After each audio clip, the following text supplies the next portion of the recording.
here, but we're also televising the meeting. So we're able to see this session online. If you go and look on YouTube later, maybe on Facebook and other media, you'll be able to see yourselves and be able to see this meeting.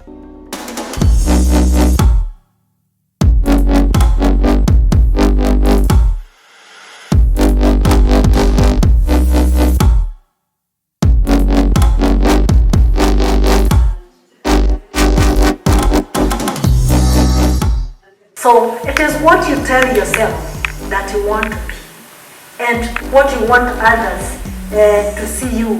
If you want others to see you as Jane and not John, and not that you cannot do the sciences, then you'll be that way. And I think I like the idea that you want to be doctors, you want to be neurosurgeons and the rest. So it is always in our mind. You need to learn the technical skills as well as the social skills, as you have had. It's very important. And that will actually put you in a level ahead. Because if you start thinking technically now, then it becomes very easy to pick up the subjects later. Tell us more about yourself, what you do, and how you got there.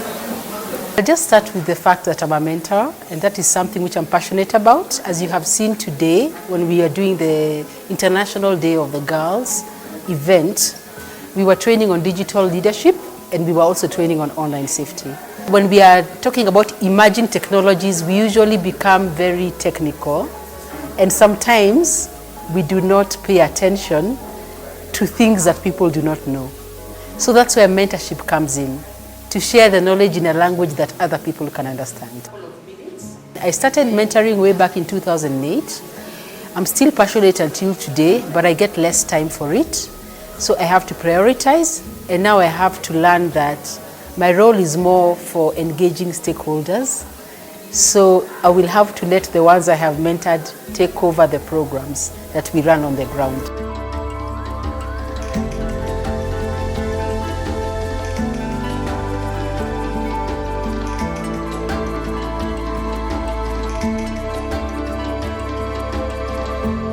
The Women in STEM Leaders Network is a network of women. It's exactly what it says. It's a network of women leaders who are in STEM.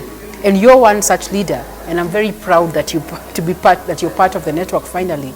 Because what we do as women in STEM leaders is not only just about women in STEM events. We are building leaders for tomorrow. And we concentrate on the leadership part. Because we know how hard it is to get a woman in STEM on the table, on the board table. So here we are going for the board level. But we know that to go to the board level, we have to build skills from early stages. That's why we do not hesitate to build the skills in a girl. But the girl has also to know that she's heading to the highest level. She's not just being mentored or just having fun in an event or just knowledge for the sake of her to get a job. But she is learning in order to be a leader. So we are building leaders for the future, women in STEM leaders. And women in STEM leaders can be leaders in any part of, let's say, in any sector. It can be the private sector, it can be even the public sector, government, policy makers. We need women in STEM there. We also need women in STEM in civil society, and we need women in STEM in academia. But we need the women in STEM. We're building a society for the future. We need to work together with these women. So these women we are seeing being built together today will change the world tomorrow. And you as not only a trailblazer and a leader, but also as a woman in STEM, a woman who supports and a woman who uplifts, you have set the tone.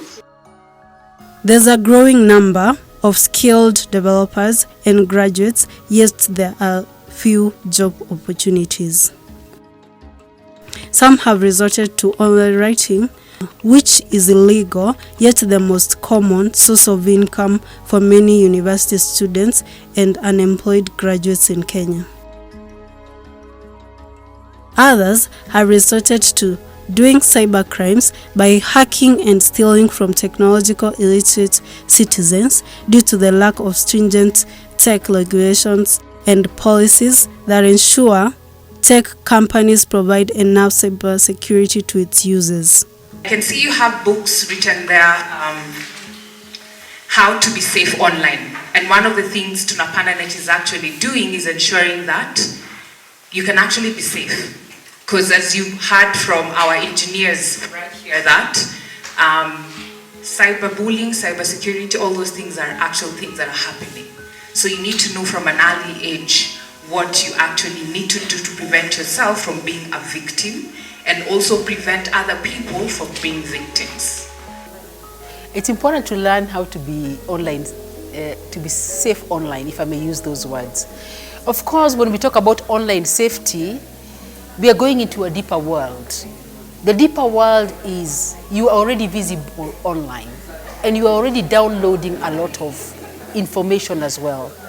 When you download, that means that you probably have given someone access to your device. And that is why we say that there's something called data mining. When data is being mined, it's just the information being not necessarily stolen, but used, the information that you have made available. It can be used for good or for bad. Now sometimes when we give the information, when we avail the information, we are not sure who is going to use it. You avail your information to Facebook, for example, you're not sure whether there is another party, apart from Facebook, that is going to use this information. The government is also trying to introduce coding in the curriculum and provide laptops to all primary school students in Kenya. What is the future of technology in Kenya, and what skills can be learned to keep up with the evolving tech space? I just think that emerging technologies is the way to go. And remember that technology is always emerging, it's always changing, it's always evolving. So the way for people to remain on track or just to keep in touch with what's happening around you, what you have learned today is probably going to be obsolete tomorrow. You need to be going for meetups, tech meetups. We have so many across the world, not only in Kenya, not only in Africa. But we need women and also men to be attending those meetups. There's so many new ways of working. There's even ways of building apps without coding. So if there's all these skills, we have all these skills coming up, why aren't people taking advantage of them? So we just need our people to be, let's say, the word I can use is proactive. No one is going to come and feed you in your own house. You have to go out there and fend for yourself and get the information and bring it home.